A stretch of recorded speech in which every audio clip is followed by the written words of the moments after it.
My artwork's inspired by the landscape, which is dominated by spectacular granite cliffs and the Atlantic Ocean.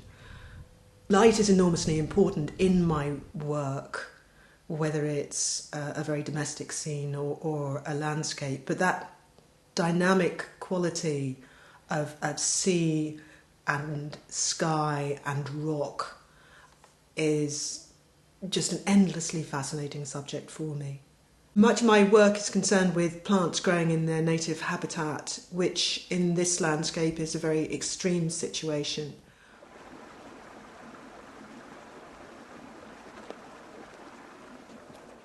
I'm lucky to live within walking distance of the cliffs. I live in a deep valley near the Land's End.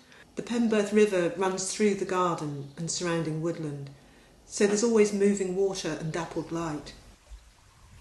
My naturalistic style of gardening is reflected in my artwork. A lot of the wildflowers that are native to Cornwall do actually grow in the garden as well. This gives me the luxury that I can pick plants that are growing in my garden and bring them into the studio, and there's nothing as important as working directly from the flowers at their moment of perfection.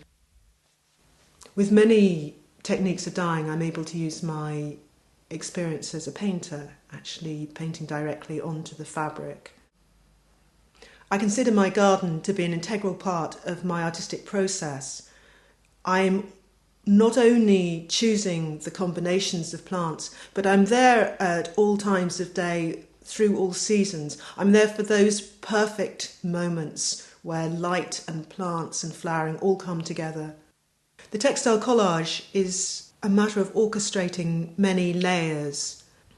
Having chosen a subject, I'll bring the flowers into the studio, and then I'll look through my collection of fabrics. I have both fabrics that I will already have dyed, and I have boxes of all kinds of different textural qualities, different surfaces, and I will weigh up the different qualities. The high light reflection of a satin, the light absorption of a velvet, the enormously exciting aspect of textile work, and particularly this light reflective technique, is the way that it reacts to its surroundings.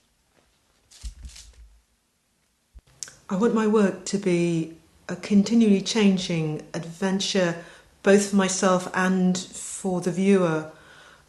The eye works through the composition, exploring the different aspects, and every time you return to look at the artwork again, the character has subtly changed. More can be found, your own mood reflected. The piece has a character quite its own. It lives separately to its creator.